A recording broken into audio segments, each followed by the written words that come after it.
Boa noite a todos, sejam todos muito bem-vindos. Cá estamos para mais uma reunião do NEP Gesiel, em parceria com o Espiritismo.net. Hoje, dia 20 de abril de 2026, prosseguimos com o nosso estudo do capítulo 14 de João. Hoje a quinta, é um capítulo longo, né? Tem 31 versículos. Hoje nós estamos na quinta semana desse capítulo. Então, nós vamos ler aqui uma partezinha do que a gente vai prosseguir aqui. Eu coloquei aqui alguns que a gente já viu, né? Hoje a gente vai ver a partir desse 18 aqui. Não vos deixarei órfãos.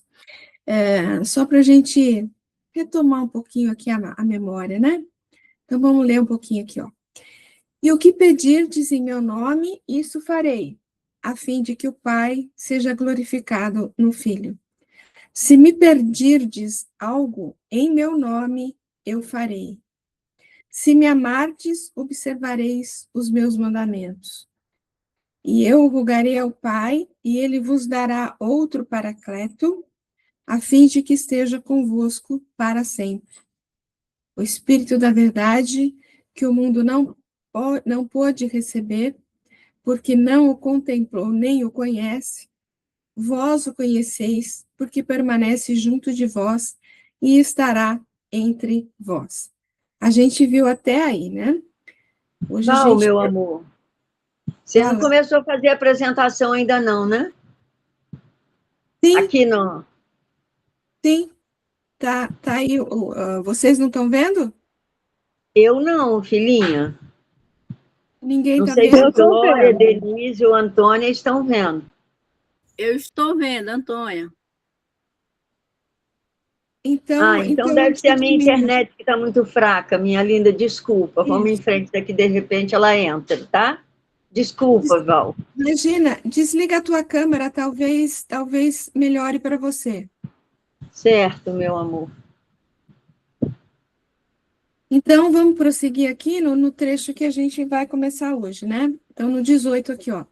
Não vos deixarei órfãos, venho para vós. Ainda um pouco, e o mundo não mais me contempla. Vós me contemplais, porque eu vivo e vós vivereis. Naquele dia, vós sabereis que eu estou em meu Pai, vós estáis em mim, e eu em vós. Prosseguindo. Quem possui os meus mandamentos e os observa, esse é quem me ama. Quem me ama será amado por meu Pai, e eu o amarei e me manifestarei a ele. Judas, não o Iscariotes, a gente lembra que no comecinho o Judas tinha saído, né? Então, não o Iscariotes, lhe diz outro Judas, né? Senhor, o que sucede para que estejas prestes a te manifestar a nós e não ao mundo? Em verdade, em resposta, disse-lhe Jesus, se alguém me ama, observará a minha palavra, o meu Pai o amará, e viremos até ele e faremos morada junto a ele.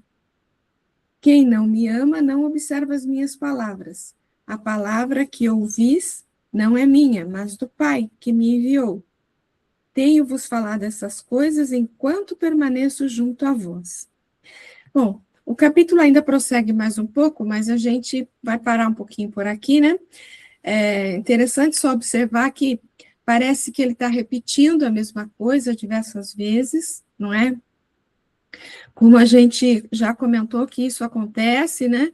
Tanto realmente na fala de Jesus, ele costuma fazer isso, né? E essencialmente no Evangelho de João, né? Ele usa muito essa estratégia de repetir para que fique firme, fique mais claro. Então, ele repete, mas ele acrescenta uma palavrinha diferente, ele acrescenta um item a mais, né? Então, nesse trecho, essencialmente, a gente observa isso, né? Mas, Vamos aqui para o 18, então. Não vos deixarei órfãos, venho para vós. Então, quando ele fala venho para vós, é um dos pontos, né, que muitos ficam considerando que ele iria voltar, né? Talvez até aqui ele possa estar se referindo até ao momento que ele da ressurreição, né? Mas não é bem esse o sentido que o Cláudio Fajado vai trabalhar aqui. Olha, não vos deixarei órfãos, volto para vós. Não vos, mais uma vez, Jesus demonstra seu amor também paternal. Não vos deixarei órfãos. O Consolador capacitará qualquer um que se predispuser ao bem, a receber o Cristo em sua própria intimidade. Alguém chegando aqui.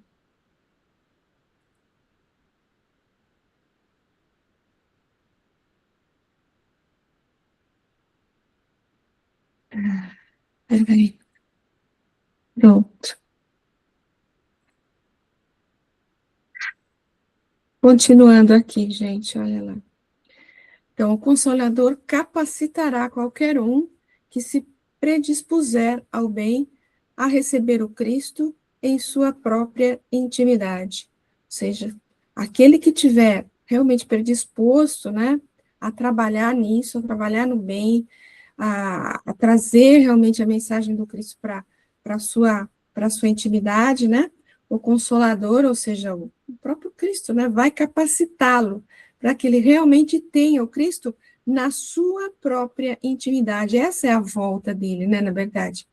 Jesus veio, num primeiro momento, em corpo físico, pois, devido ao nosso atraso em matéria de espiritualidade, não poderíamos perceber o Cristo se desse modo não fosse. Então, na época, a gente precisava dele aqui, encarnado, na matéria mesmo, que a gente pudesse ver, tocar, né, para realmente perceber esse Cristo, né? Porém, por nos ter instrumentalizado para a conquista de nós mesmos pela vivência cristã, não será mais necessária a sua volta em carne, pois no momento oportuno, isto é, quando estivermos preparados, voltará em nós por meio da fidelidade com que o testemunharmos diante de todos. Esse é um conceito que a gente até trabalhou, né, na semana passada, bastante, a questão de quando a gente fala bastante em pedir em nome do Cristo, né, quando a gente pede em nome do Cristo, lembra o conceito que a gente trabalhou? Quando a gente conseguir realmente pedir em nome dele, é porque a gente já tem ele vivenciado assim, aqui dentro do nosso interior, né? O nosso Cristo interno já vai estar bem exteriorizado, né? Instante esse que poderá ser presente, se assim desejarmos. Volto a vós. É isso que temos desse versículo. Alguém quer comentar alguma coisinha?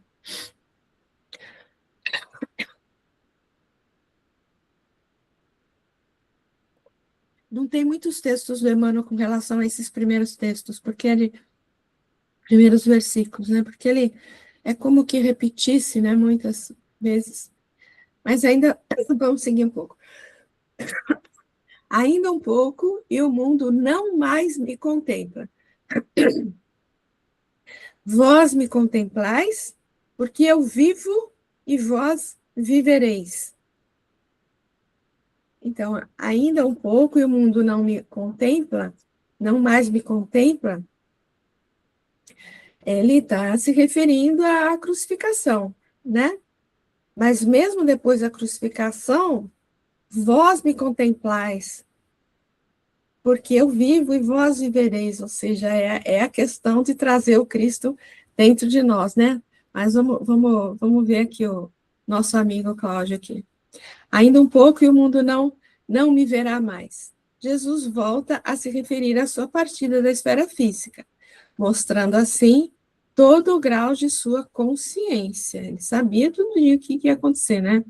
Ele sabe o momento exato em que isso se dará. Ainda um pouco, ele fala, né? O mundo não o verá mais, pois ele só está preparado, ele, mundo, né? Só está preparado para ver o que sensibiliza seus órgãos físicos. E, enquanto não mudar de sintonia, continuará sem percebê-lo. Então, até o momento, a maioria das pessoas, né, com exceção de poucos que eram discípulos ali, né, só conseguia percebê-lo, né, por conta, assim, dos olhos físicos, né, dos órgãos físicos. Mas aí ele vai falar de outro aspecto, né, não da percepção, não dos olhos físicos, né. Vamos lá, ó. Ainda hoje, existem muitos que questionam até mesmo sua existência histórica, e outros que, mesmo sabendo do que ele fez e admirando sua imorredora mensagem, não o veem como um espírito superior aos demais encarnados na Terra. Entendem-no somente dentro de seu tempo e não o enxergam em um contexto atemporal. Não foi por outro motivo que Madalena o viu antes de todos, pois liberta de seus próprios demônios, entre aspas, né? Capacitou-se a vê-lo em um grau maior de espiritualidade. Tudo bem por enquanto?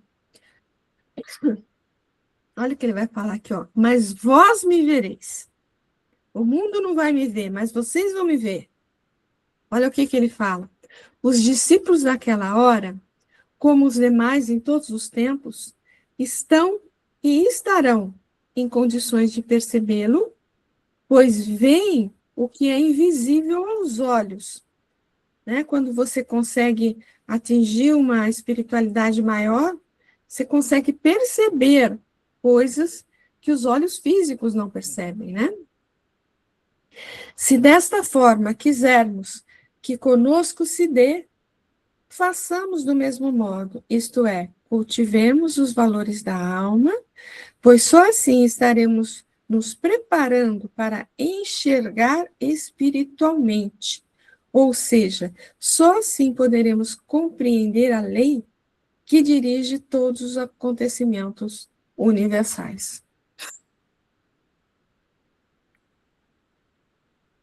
Tudo bem, pessoal? Qualquer coisa grita aí, hein? Porque eu vivo e vós vivereis. A morte não existe em lugar nenhum do universo. Porém, quando Jesus fala de vida, eu vivo e vós vivereis, quer dizer de uma vida especial, conquistada, uma vida que não cessa e é sempre exuberante. Eu vim para que tenham vida e vida em abundância, lembra? Jesus a conquistou por realizar seu processo evolutivo de forma consciente, solidária e integral, unificando-se assim com o Pai. Nós conquistaremos o mesmo, conforme expressa o verbo no futuro, vivereis, né? Ele fala, porque eu vivo e vós vivereis. Todavia, para que isso se dê, necessário se faz que, como ele, ajustemo-nos aos desígnios do Eterno.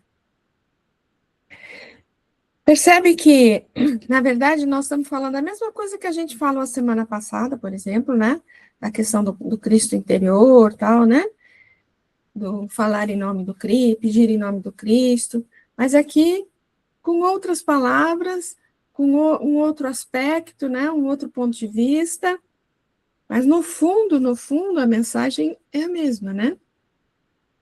Alguém quer colocar alguma coisa?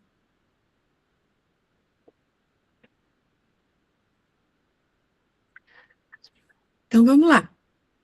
Naquele dia, vós sabereis Porque ó, o que ele falou anterior? Ele falou, ainda um pouco e o mundo não mais me contempla. Vós me contemplais, porque eu vivo e vós vivereis. Agora ele fala, naquele dia, o dia que vocês vivereis mesmo, né? Vós sabereis que eu estou em meu Pai, vós estáis em mim e eu em vós. Percebe que é a mesma coisa? Mas que a gente está vendo sobre outro aspecto, outro ponto de vista? Vamos lá. Nesse dia. É um dia exato, não de 24 horas, não é um momento exato, mas é um momento preciso dentro da escala evolucional. Na verdade, nesse dia, assim, é como se fosse uma condição espiritual, né? Uma condição dentro da escala evolucional, né? Momento esse marcado pelo amadurecimento gerado pelas etapas anteriores. É o instante ideal para iniciarmos uma nova fase. E, de acordo com a proposta da Boa Nova, uma fase de grandes conquistas espirituais. Sempre teremos conquistas espirituais a almejar, vamos dizer assim, né? Porque no momento que um Cristo, que Jesus, por exemplo, chegou à condição de espírito puro, ele não está parado naquela condição, né? Ele continua prosseguindo, né? Então, nós vamos ter sempre conquistas espirituais à nossa frente. Compreendereis que eu estou em meu Pai. À medida que o discípulo cresce em espiritualidade, aumenta o grau do seu entendimento, podendo, dessa forma, compreender situações até então inexplicáveis. O mestre aqui aprofunda a ideia de Deus, mostrando-nos uma visão unitária do universo. Ele, Jesus, está no Pai, porque já o compreendeu, já edificou Deus em si mesmo, de tal forma que se diz um com ele. Então, quando a gente crescer um pouco, né, compreendereis que eu estou em meu Pai, né, meu, conceito que ele tem de Pai, né? Então, a gente ainda não sabe direito o que é isso, né? Mas à medida que a gente vai crescendo, né, atingindo um amadurecimento espiritual maior, a gente vai começar a compreender isso e a gente vai conseguir um dia dizer assim, eu e ele somos um, né? Notamos que, mais uma vez, ele usa a expressão meu Pai, né? Meu Pai, dizendo de sua compreensão superior daquele que tudo criou. Porém, nesse dia que a gente compreender tudo isso, né? Alcançando um entendimento amplo, os discípulos, isto é, qualquer um de nós, né? Que optar pela vivência em harmonia com o cosmos, poderão também compreender isso mais claramente. Então, ele falou ali, né? Compreendereis que eu estou em meu Pai e vós em mim, e eu em vós. Ou seja, uma sintonia perfeita, né? É a continuação da ideia monista. Jesus está em Deus, os discípulos nele, e ele em todos aqueles que o testemunham.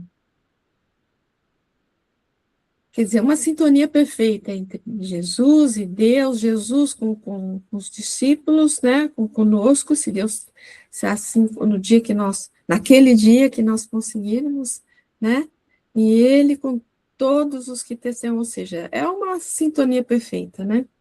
Nesse momento em que a vida for abundante em nós, estaremos plenamente harmonizados com o todo, sendo assim, um também com Deus. Esse é o objetivo da vida, o determinismo da evolução. A única fatalidade que realmente existe, né, para a humanidade é a nossa evolução, né? É a nossa evolução. Tudo bem, pessoal? Percebem que a gente está falando sobre as mesmas coisas, mas com um outro ponto de vista, uma outra conotação, né? Vamos lá. Quem, na verdade, olha, vai continuar com a mesma questão, né, da gente vivenciar aí os ensinos do Cristo, mas ele vai falar de outra maneira aqui, ó. Quem possui os meus mandamentos e os observa, esse é quem me ama. Quem me ama será amado por meu Pai, e eu o amarei e me manifestarei a ele.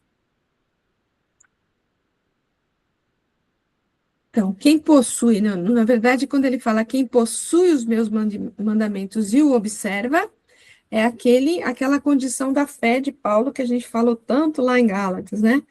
É aquela coisa de realmente assumir tudo aquilo dentro da nossa vida, né? Realmente vivenciar tudo aquilo, né? Então, quem vivencia tudo aquilo é aquele que ama o Cristo, né? E aí ele fala, quem me ama será amado também pelo Pai. Apesar de que o Pai ama todos nós, né? Mas esse será amado por meu Pai é no sentido dessa sintonia maior, né? E eu o amarei e me manifestarei a ele. Vamos lá. Aquele. O pronome aquele denota uma qualificação. Não é qualquer um, mas aquele que realizar uma certa condição, né? E qual é a condição? A condição vem depois, né? Aquele que tem os meus ornamentos e os observa. Nós também não somos um qualquer. Atingimos um patamar evolutivo, temos uma história, o que nos acontece tem sua razão de ser, participamos de uma programação. Dessa forma, é preciso estarmos atentos, pois o que estamos fazendo com todos os recursos que nós recebemos? Veja, então, aquele, né, é o pronome que dá que coloca aquela condição, né? E a condição vem aqui, né? Que tem os meus mandamentos e os observa. Os mandamentos de Jesus, que ele fala os meus mandamentos, são os mandamentos de Deus, pois ele mesmo sempre afirmou que dele nada trazia, e sim do Pai que o enviou. E ter os meus mandamentos, aqui ele usa o verbo ter, né? O Haroldo usa o verbo possui, né? Possuir. Esse é o mesmo sentido, né? Opa, peraí. Aqui, ter. Ter os seus mandamentos é valorizá-los acima de todas as outras coisas. É questão de coerência, é questão de bom senso. Se sabemos que algo é para nós mais importante, é por aquilo que devemos lutar. A gente sabe que isso daí é o mais importante para a gente, é com relação a isso que é o nosso bom combate, né? O nosso combate interno aqui.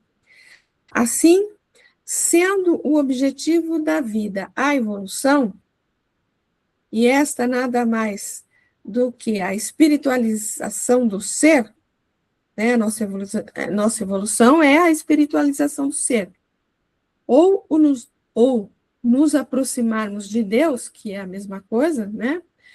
Devemos, com todo o afinco, isso buscar, obviamente, né? Obviamente. É a lei de Deus. É o que regulamenta essa vida voltada para a espiritualização da criatura. Por isso, devemos ter sempre como meta a sua vivência. Pois Jesus é claro, não basta ter os mandamentos, é preciso os observar, isto é, praticá-los, vivenciá-los, pois é isto que nos capacitará para ir e vir e o que quisermos realizar. E aí ele citou uma fala que está lá no capítulo 10 de João. Eu sou a porta. Esse é Jesus, é o bom pastor. Lá no capítulo 10 ele fala do bom pastor. Então, eu, o bom pastor, sou a porta. Se alguém entrar por mim, salvar-se-á. E entrará, e sairá, e achará pastagens. Esse capítulo 10 é tão lindo também. Outra coisa que a gente podia estudar depois.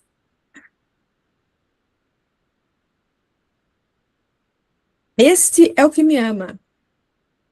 O pronome demonstrativo este vem confirmar que não são todos, mas somente o que assim procede.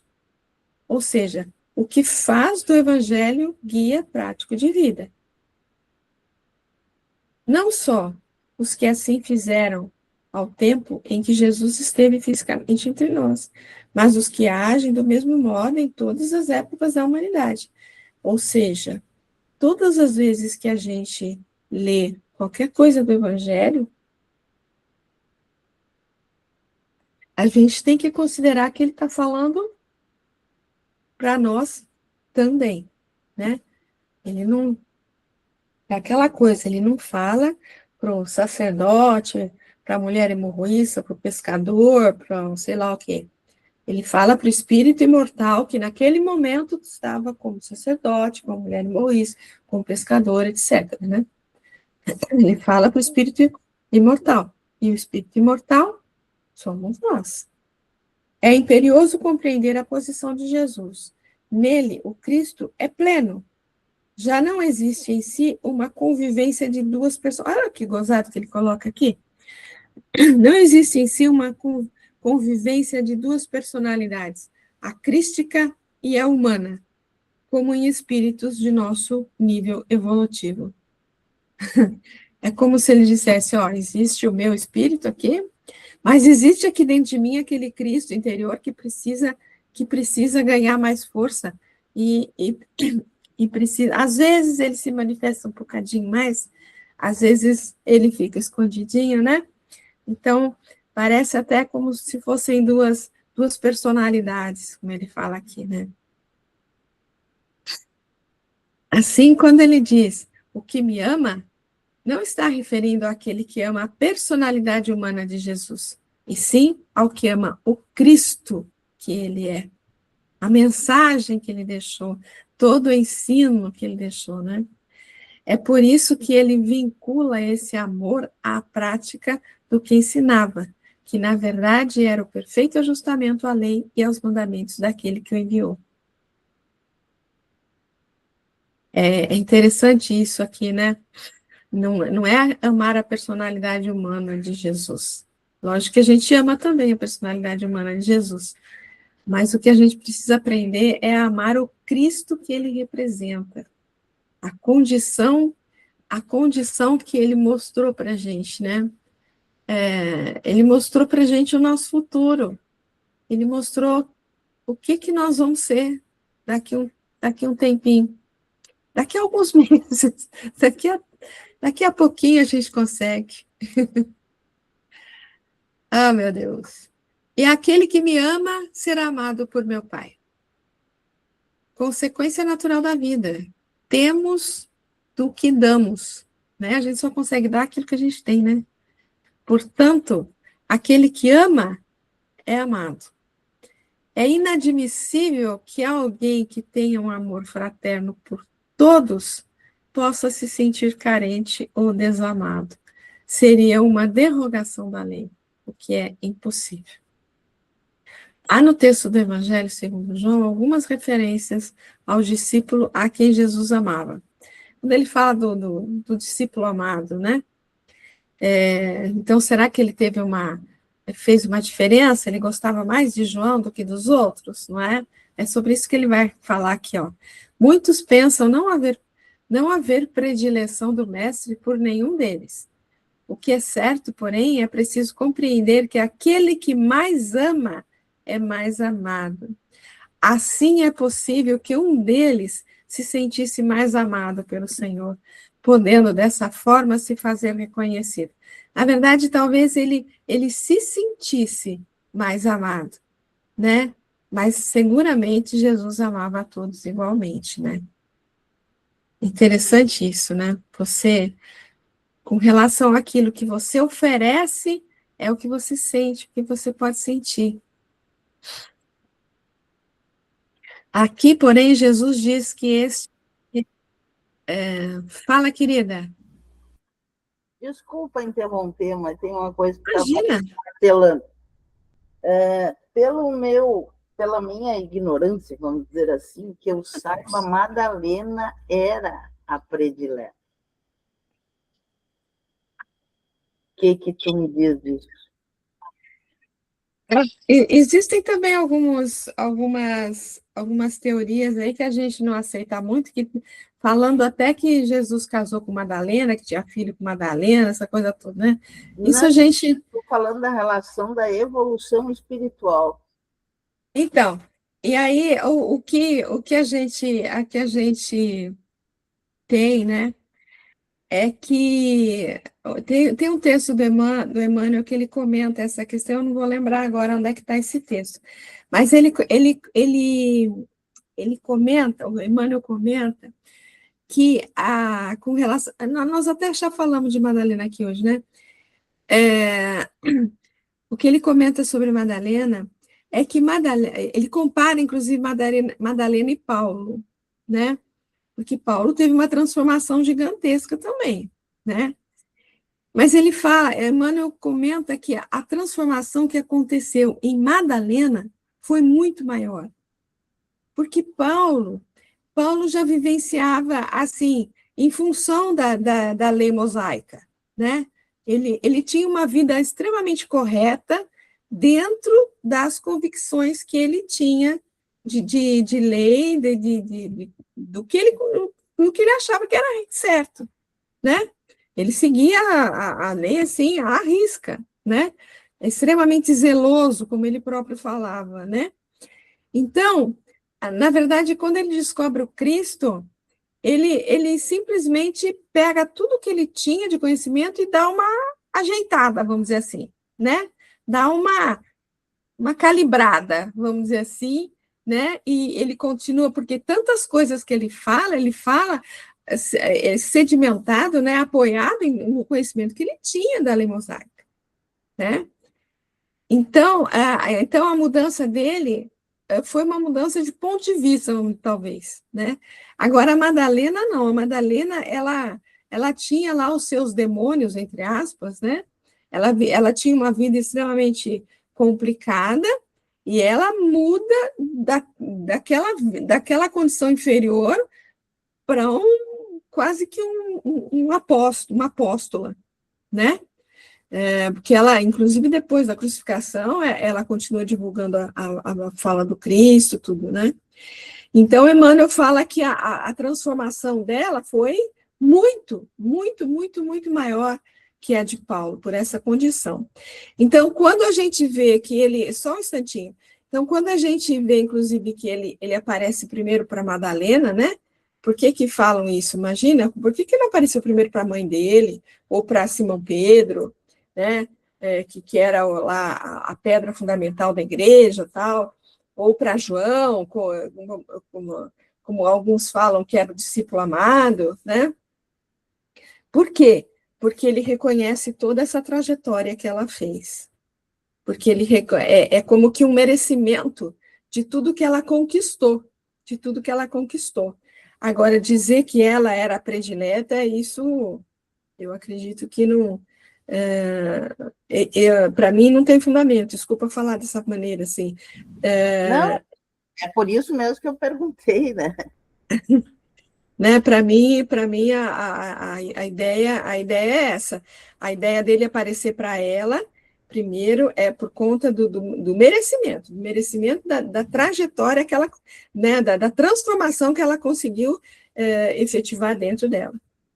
É isso. Seria o despertar dela foi mais rápido que o dos outros. Exato, Eu digo na evolução espiritual. De repente, ela estava adormecida, ela era um espírito mais evoluído, mais adormecido.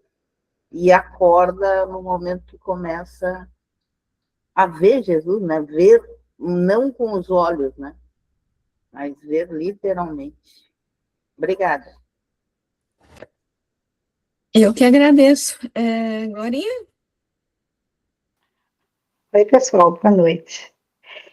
Falando sobre João, que, aliás, o Evangelho de João é lindo, né? Assim, é cheio de ternura. Você sente, assim, uma ternura muito grande. E tem duas coisas que a gente pensa nessa ternura entre ele sendo o discípulo muito amado, né, como é referido, porque dizem os relatos que ele seria primo de Jesus, né? Que a mãe dele, do Tiago e de João, seria prima de Maria, de Nazaré. E uma outra coisa, era o mais novinho da turma.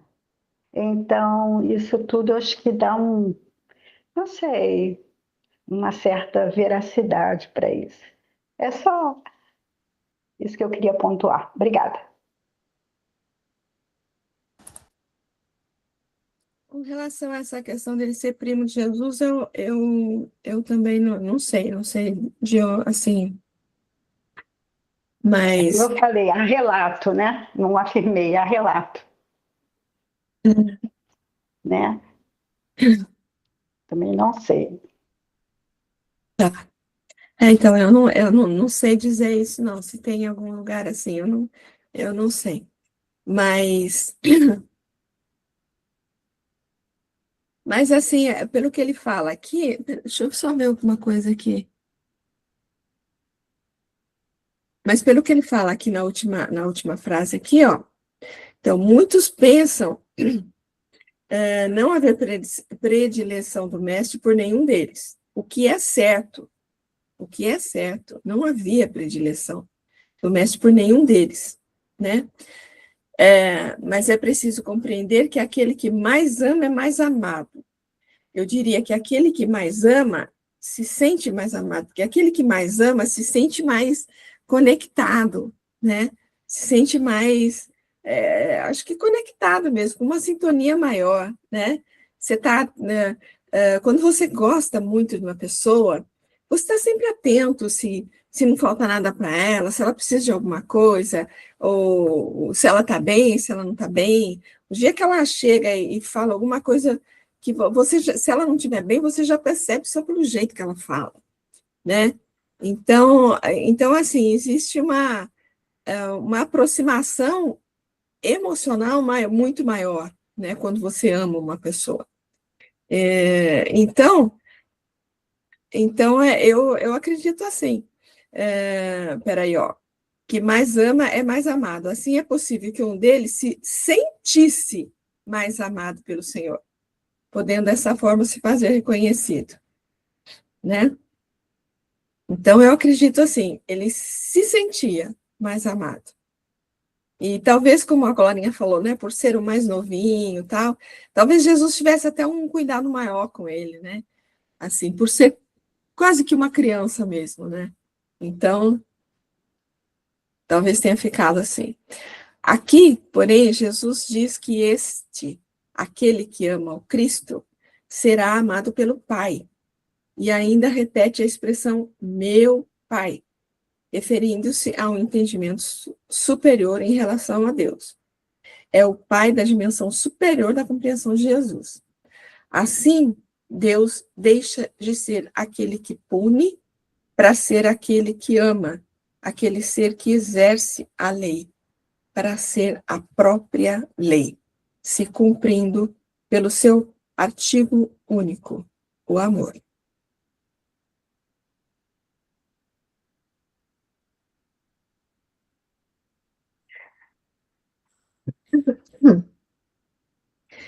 E eu o amarei e me manifestarei a ele. Amar o Cristo é estabelecer com ele conexão. É o que a gente estava falando, né? É fazer de seus mandamentos vivência espontânea. Mais uma vez, né? Eu vou repetir. Percebem que a gente está no mesmo tema, vamos dizer assim, da semana anterior, né? Da questão da vivência dos mandamentos aqui dentro da gente, né? E ele está trabalhando a mesma questão de uma forma diferente. Dessa forma, ele, o Cristo imanente e emergente, se manifesta, ou seja, faz-se ver pelas atitudes renovadas daquele que assim age. É o momento pleno, a glória da criatura. E o Verbo se fez carne. Eu achei muito, muito legal esse negócio que ele falou aqui. Por quê? No Evangelho de João tem lá, né? E o Verbo se fez carne, se referindo a Jesus, né? Ele tabernaculou entre nós, né? No primeiro capítulo, né? De João, não é? E aqui ele faz essa referência, porque, olha, o Cristo imanente e emergente, veja, percebe bem o que está aqui, ó, se manifesta, ou seja, faz-se ver pelas atitudes renovadas daquele que assim age, ou seja, quando a gente realmente ama o Cristo e estabelece, assim, aquela perfeita conexão com ele, quando você passa realmente a vivenciar tudo que ele deixou, né? Então, as suas atitudes vão mostrar o Cristo. As suas atitudes, qualquer atitude sua, qualquer fala tua, qualquer atitude, qualquer gesto vai mostrar o Cristo. Como Cristo mostrou o Pai, nós podemos fazer isso nesse momento aí, algum momento da nossa existência, né?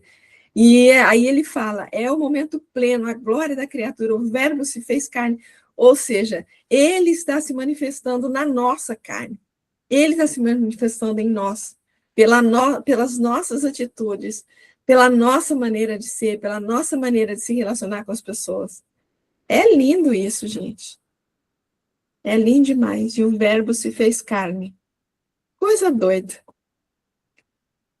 De minha, pode falar, querida. Tem naquele filme, Paulo, o Apóstolo. Paulo, Apóstolo de Cristo, tem uma passagem, né, em que Lucas fala, né, não sei, lá em algum momento, acho que o Paulo perguntou, né, como é que ele se converteu se ele também era romano? Então, tal como os gregos, ele também tinha os seus deuses, ele também tinha, né? Aí ele responde para o Paulo, né, que a conversão dele se deu no momento em que ele, vendo Paulo falar sobre o Cristo, eu via o Cristo e não você. Exatamente essa expressão aí que você acabou de dar nesse texto aí do Cláudio Fajardo, né? Quando a gente conseguir de tal forma, né, vamos dizer assim, manifestar o evangelho vivo, né, as pessoas verão Jesus através da gente. É claro que nós ainda estamos muito longe disso, né? Afinal de contas, Paulo está lá ainda, vai bem lá distante.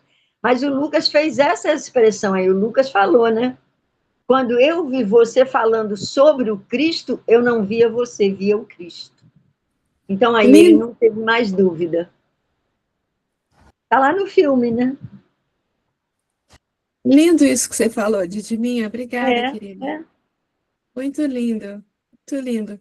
Eu não lembro, eu assisti esse filme, mas eu não lembro disso. Vou tentar assistir de novo aqui para. Ah, realmente.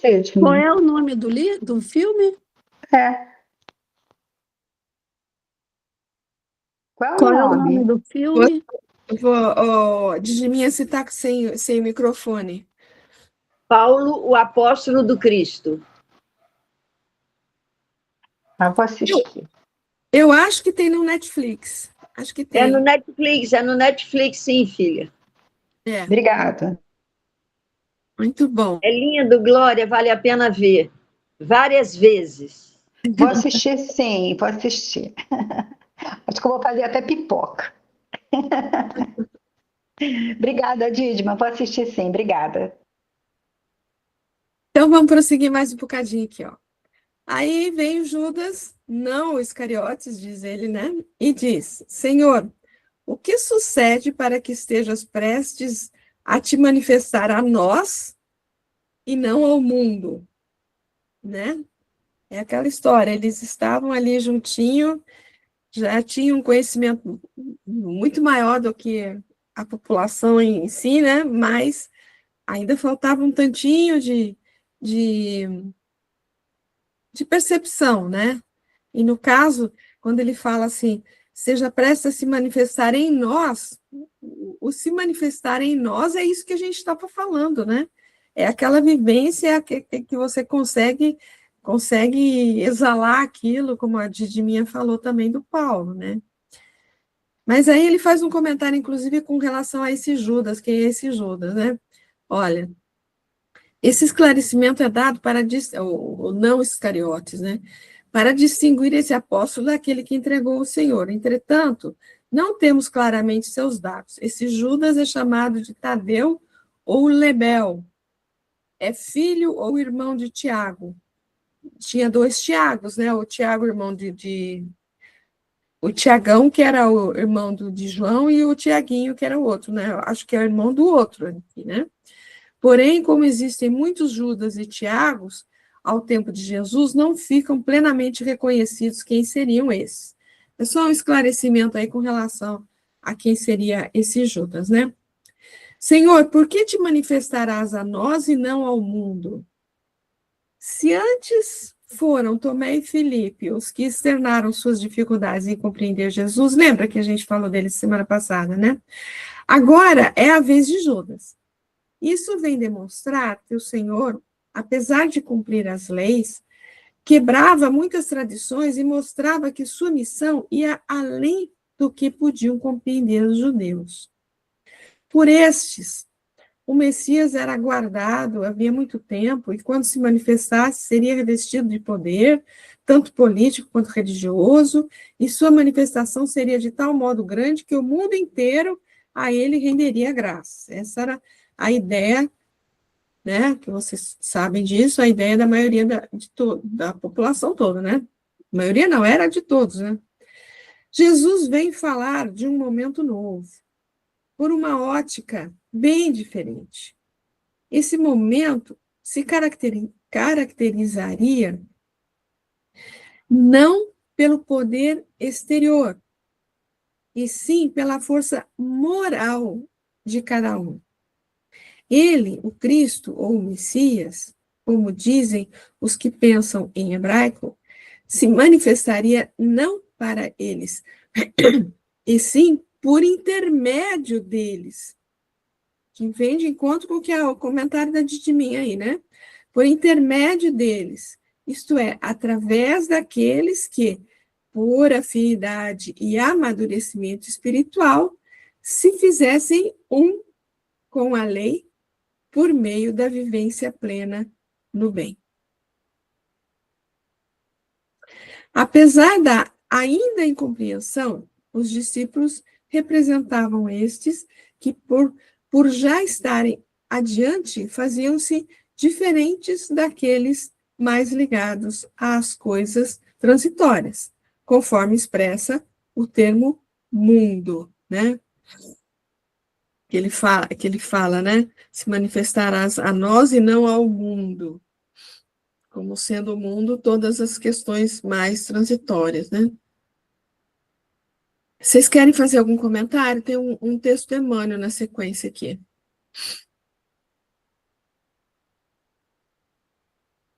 Vamos lá. Que ele comenta esse versículo aí, né? Disse-lhe Judas, Senhor, de onde vem que te has de manifestar a nós e não ao mundo? Um dos fatos mais surpreendentes do cristianismo é a posição escolhida pelo Salvador a fim de anunciar as verdades eternas. Não aparece Jesus em decretos sensacionais, em troféus revolucionários ou em situações de domínio. Chega em paz, a manjedoura simples, exemplifica o trabalho, conversa com alguns homens obscuros de uma aldeola singela e só com isso prepara a transformação da humanidade inteira. Para o mundo inferior, todavia, a pergunta de Tadeu ainda é de plena atualidade. As criaturas vulgares só entendem os que se impõem aos demais, ainda que, para isso, sejam compelidas a ouvir sentenças tirânicas proferidas em tribunas sanguinolentas.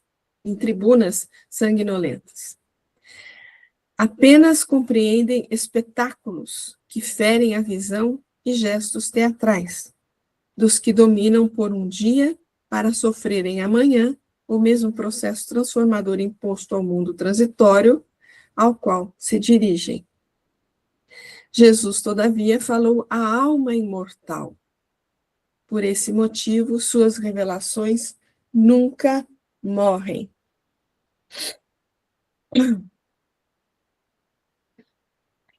Porque onde estão todos os poderosos da época, né? Ninguém ficou, né? Nem os poderosos de hoje ficarão, né? Além disso, provou não ser necessária a evidência social ou econômica para o serviço de utilidade a Deus, demonstrando ainda não ser para isso indispensável a cidade com as arregimentações e recursos faustosos. Bastarão os princípios edificantes e simples, uma aldeota sem nome e alguns poucos amigos. O portador da Boa Nova sabe que foi esse o material com que o Cristo iniciou a remodelação da vida terrestre. Às vezes parece fantástico, né? Porque às vezes até para a gente assim fica, né, difícil. Por que que ele não chegou lá realmente, né, com poderes tal, poder divulgar com mais facilidade, falar para mais pessoas, né? Ele falou, se for pensar, ele falou para um grupo pequenino demais, né? Tá certo que multidões o ouviram, mas da multidão, quantos realmente o seguiram, né? Então, como isso é fantástico, né? Como isso é fantástico. Primeiro a Didiminha, depois a Silvinha. A primeiro, minha Silvia, pode falar. É porque falar é ruim, Deixa eu né? falar rapidinho, filha. O que Kardec colocou para a gente, que o progresso não dá salto, nessa leitura de Jesus aqui, ele sabia que não haveria necessidade de espetáculos, ninguém compreenderia os espetáculos, as manifestações grandiosas, e ninguém evolui com grandes feitos. A gente evolui gradativamente, passo a passo, com pequenas transformações, né? É claro que nós tivemos um Paulo que teve grande transformação, Maria Madalena, mas nós, meros mortais, né, vamos dizer assim, né, a gente só evolui, o portador de boa vontade sabe que foi esse o material com que o Cristo iniciou a remodelação da vida terrestre. Ele iniciou devagarinho, porque ele sabia também que ele não estava falando para aquele momento, ele estava falando historicamente para o ser espiritual imortal e consequente. Por isso que tudo que a gente lê hoje é como se Jesus estivesse falando agora. Os textos de Emmanuel é como se se aplicam agora na nossa realidade. Falei, acabei. Perfeito, querida, perfeito. Fala, Silvinha. Magoei com a Dídima porque ela me roubou 90% do que eu ia dizer. E, na real, assim, ó, se ele chegasse fazendo um baita espetáculo, alguém ia acreditar? Não, porque ninguém estava preparado. Como a Dídima referiu, roubando a minha fala, a nossa evolução é lenta. E não adianta, nós não compreendemos hoje, olha, 99% das coisas, como é que naquela época iriam compreender. É impossível. E não se transforma um mundo com balas, e sim com amor, né? E foi o que ele fez. Fui. Muito bom, meninas. Muito bom, muito bom, muito bom. Desculpa, minha Silvia, desculpa, que você tinha que ter falado primeiro, viu? Hoje eu perdoo, hoje eu perdoo.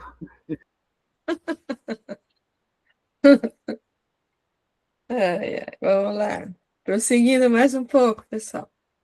Em resposta, então, Judas perguntou aquilo, né?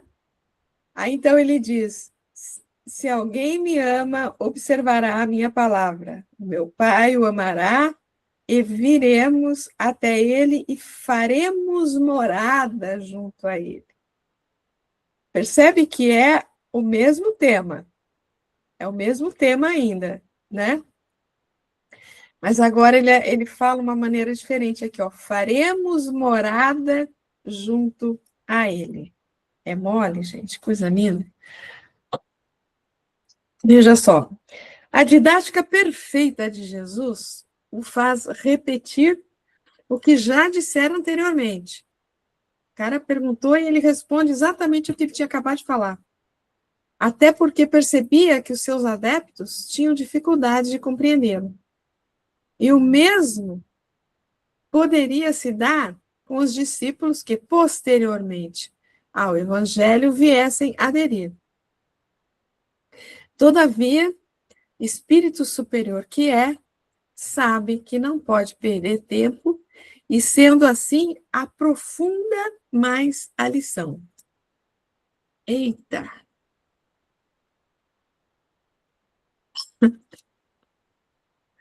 Gente,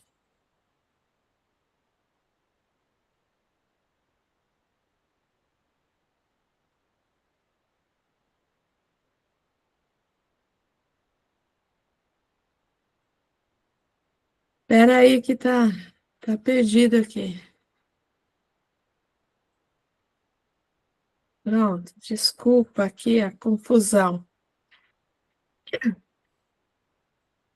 Se em versículo anterior fala de sua manifestação àqueles que vivenciassem plenamente o amor, neste repete o que dissera, porém fala de sua volta neles, isto é, através deles.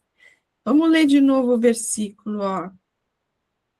Em resposta, disse-lhe: se alguém me ama, observará a minha palavra, o meu Pai o amará, e viremos até ele, e faremos morada junto a ele.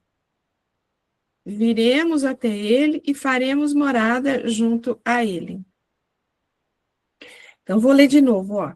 Se em versículo anterior fala de sua manifestação àqueles que vivenciassem plenamente o amor, neste repete o que dissera, porém fala de sua volta neles, isto é, através deles.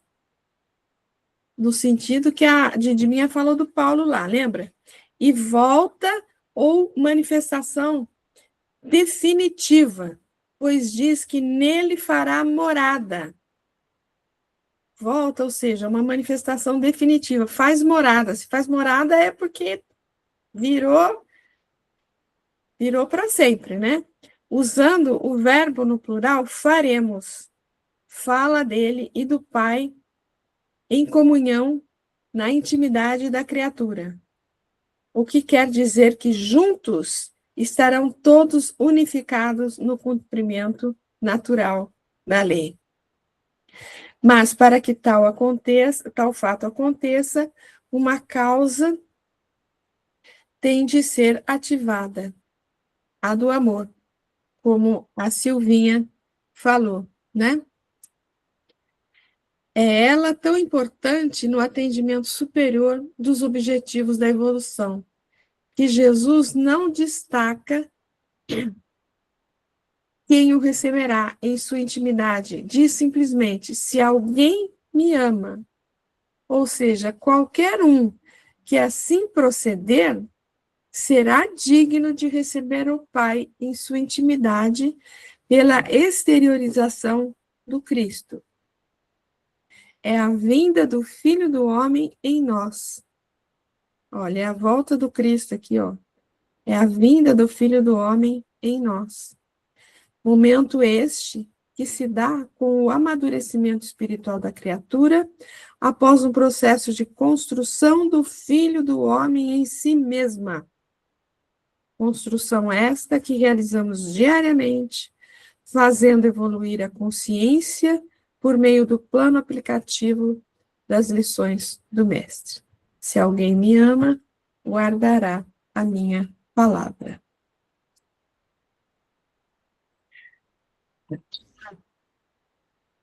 A construção do Filho do Homem em nós, né? A vinda do Filho do Homem em nós. Me fez lembrar de novo, né? A gente já comentou tantas vezes, me fez lembrar de novo aquela fala do Gamaliel, lembra? Ele fala que nas suas reflexões mais profundas, ele começou a entender que a terra prometida era o Evangelho do Cristo, e que adaptar-se ao Evangelho é descobrir um mundo que existe dentro de nós. Não foi exatamente essas palavras, mas era esse o sentido. É descobrir um mundo que existe dentro de nós.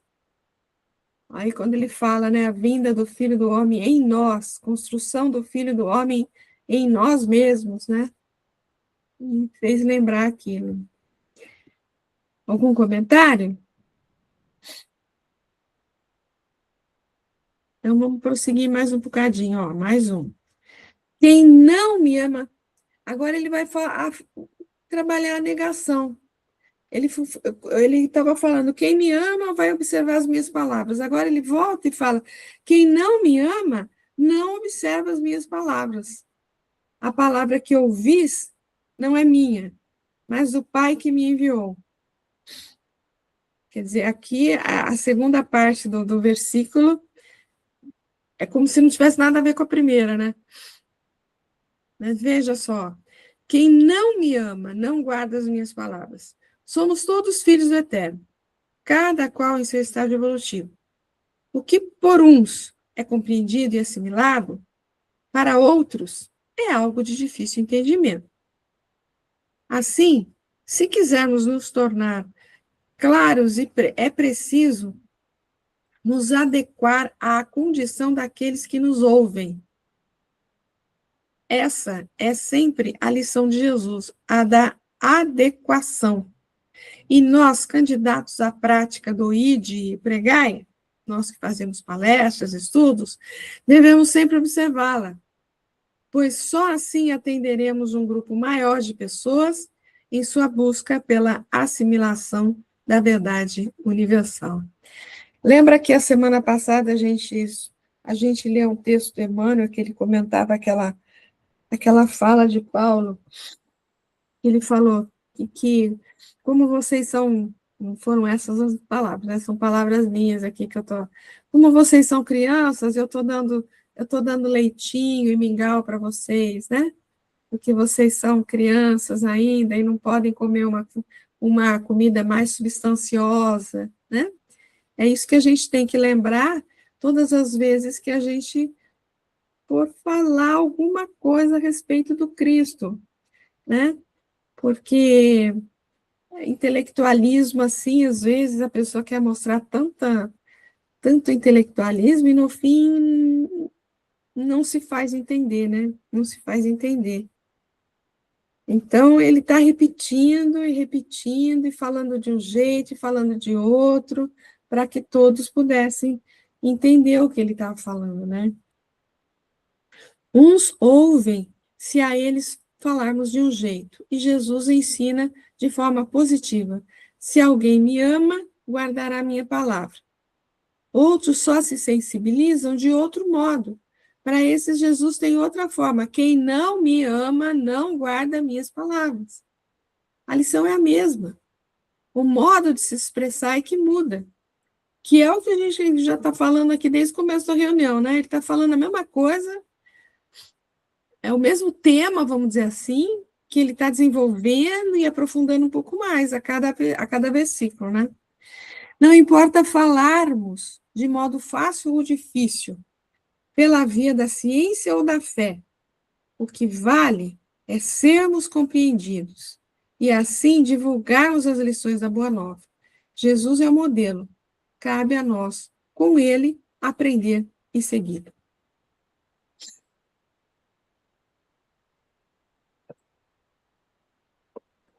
A palavra que eu ouvi não é minha.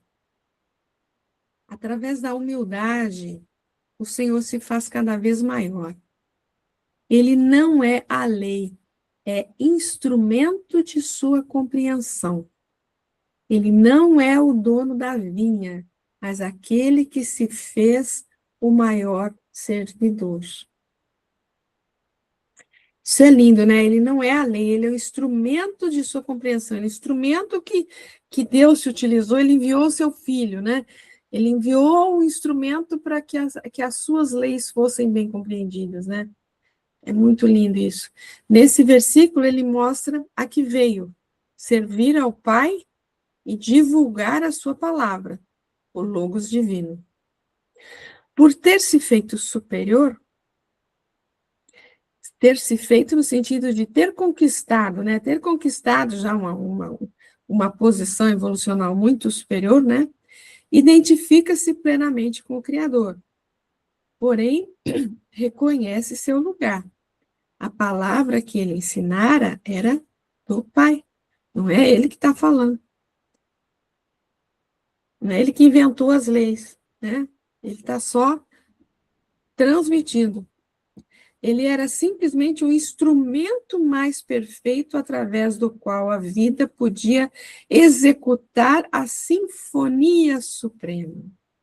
Fazendo-se pequeno, tornou-se o maior. Obedecendo, fez-se livre. Por isso é que o sábio se coloca no último lugar e se encontra no primeiro lugar. Considera seu corpo como acidental e por isso conserva seu corpo. Não será por isso que ele não vive para si mesmo, o que o seu ego se realiza.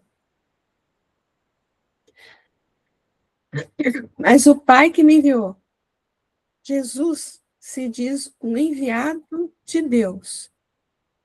Lindo demais mesmo de mim, é lindo mesmo. Jesus se diz um enviado de Deus, mostrando assim todo o processo consciente e dinâmico do universo e sua ampla programação. O Pai o enviou atendendo a uma necessidade já prevista. Eles estavam em sintonia constante. Em muitos momentos a gente começa a entender que toda a história que a gente tem aqui do planeta, do nosso orbe, né? Desde 4 bilhões e meio de anos atrás, até hoje e mais para frente, né?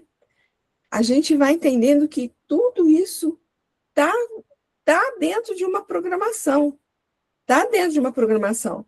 Por isso que ele fala aqui, ó, o Pai o enviou atendendo a uma necessidade já prevista. Já prevista. Ou seja, a vinda dele estava programada lá desde o início. Está dentro da programação. Né? A programação da espiritualidade não é assim. O que eu vou fazer esse fim de semana? Né? Não é bem assim, não. É mais ou menos... Acho que não existe tempo para eles. O que vai acontecer? Nossa Senhora, né? Vamos lá. Outro ponto a ser considerado é o da pré-existência da alma. Ai. Conforme expressa o Cristo nesse versículo, pois se Deus enviou Jesus a nós, é que ele já existia antes de vir a esse mundo.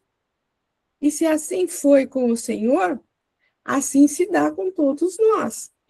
Porque se uma fosse a realidade da vida para com uns e não fosse com outros, haveria injustiça na criação, o que é inadmissível em se tratando de Deus, o Criador. Quando a gente lê o livro A Caminho da Luz, né?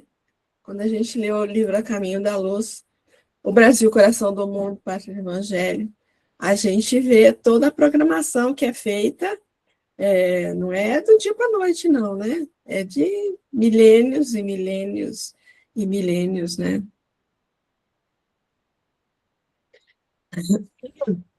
Vamos lá.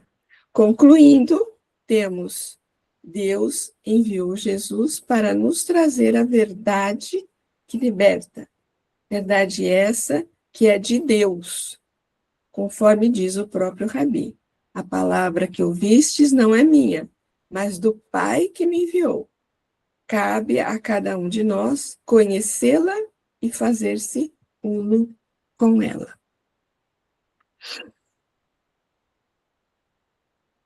Tudo bem, crianças?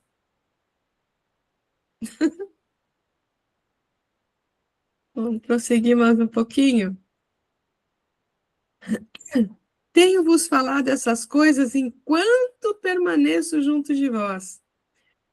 Acho que não estava naquele texto, naquele trecho que a gente viu, né? Mas eu acho lindo isso, porque ele fala, eu estou falando isso, estou falando o que vai acontecer, para depois, quando acontecer, vocês não virem falar que eu não avisei, né?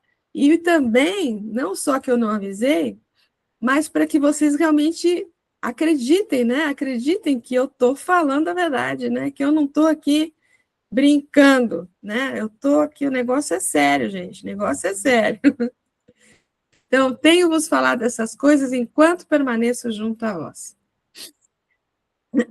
Essas coisas vos tenho dito.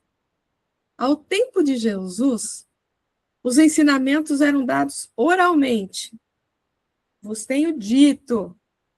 E é interessante a gente lembrar também, quando está no capítulo, acho que é no capítulo 5, né, de Mateus, que no capítulo 5 de Mateus, que tem lá, ouvistes o que foi dito? Lembra que tem isso? Tem muitos, no capítulo 5, né? São os seis contrastes da interpretação de lei. Ouvistes o que foi dito aos antigos, não matarás, ouve. Todas as questões que ele traz aqui, primeiro ele fala, ouvistes o que foi dito? Vocês ouviram tal coisa, agora eu estou dizendo tal coisa. Então, os ensinamentos, na maior parte das vezes, era pela oralidade mesmo, né? Tantas pessoas que não sabiam ler, não sabiam escrever, a maioria das pessoas, né? E elas iam na sinagoga aos sábados, para quê? Para ouvir a mensagem, né? Para ouvir a paraxá da semana lá, a parte da lei mosaica que estava reservada para aquela semana, né? E, assim,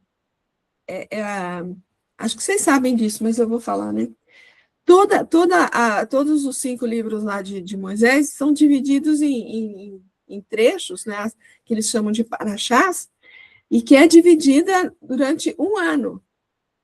Então, terminado o ano, eles conseguem ver todos os 5 livros, né? E isso eles trazem até hoje. Então, assim, o que o pessoal de uma sinagoga aqui, sei lá, vai ver nesse sábado próximo aqui, lá em Israel, lá nos Estados Unidos, lá na Europa, em qualquer lugar, eles vão estar vendo a mesma paraxá, o mesmo texto. É impressionante isso, essa questão deles aí. Então, vamos voltar aqui. Ao tempo de Jesus, os ensinamentos eram dados oralmente. Vos tenho dito. As anotações contidas nos evangelhos não foram por ele escritas, mas anotadas por seus seguidores e só mais tarde impressas. Ele muito ensinou aos seus contemporâneos e a todos nós em todas as épocas. Essas coisas, quando ele fala, essas coisas vos tenho dito, né?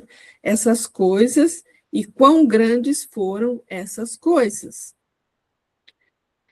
Há, porém, ainda muitas outras coisas que Jesus fez, e se cada uma delas fosse escrita, cuido que nem ainda o mundo todo poderia conter os livros que se escrevessem.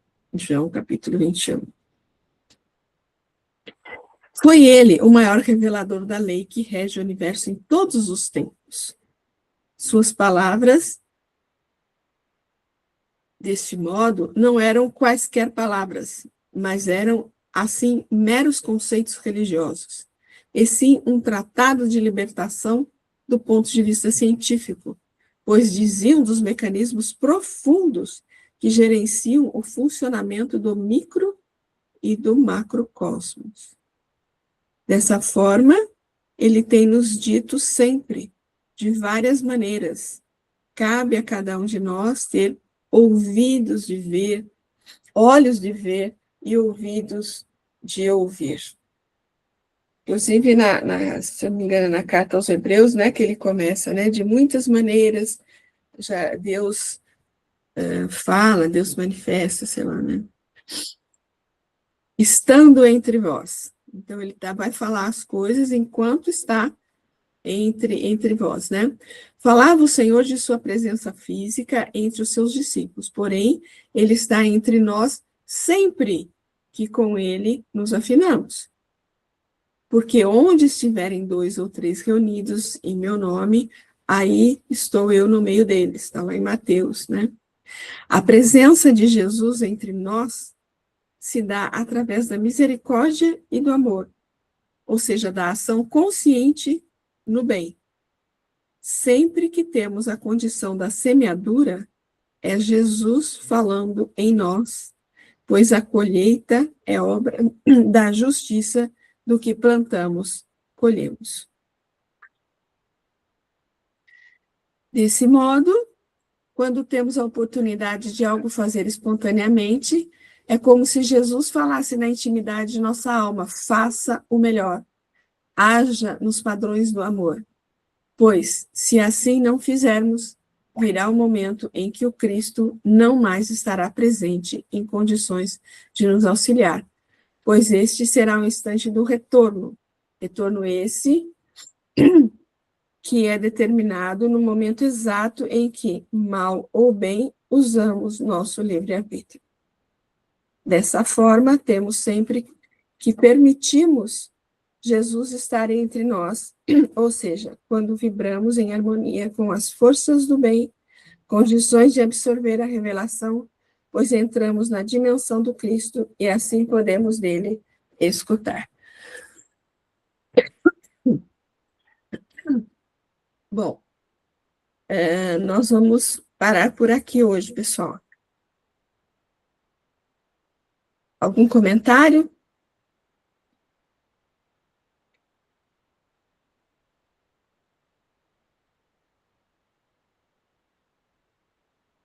Maravilha, Val. Maravilha, maravilha, maravilha. Gostoso estudar isso, né? Eu estou gostando Nossa, muito bastante. gostoso. Menina, eu estou apaixonada nesse livro, o Sermão do Cenáculo, tem que comprar esse livro. Pois é. E Né? Todos os textos são de uma maravilhosidade, maravilhoso. coisa impressionante. Esse meu rapaz aí é muito, muito bom. Depois eu vou compartilhar com vocês um negocinho. Depois que encerrar aqui, eu falo um negocinho aqui para vocês. Algum comentário, gente, a mais? Não? Paramos, então, por aqui? Você quer falar? Pode falar, querida. Não, a gente não tem nem condição de falar nada. É pensar, Bom, gente. pensar, minha filha. Então tá. Então, olha, agradeço bastante os comentários aí que foram maravilhosos. Muito obrigada pela participação de todos. E se Deus assim permitir, semana que vem a gente prossegue aí. Tá bom? Então, beijinho no coração de todos. Fiquem com Deus e cuidem-se.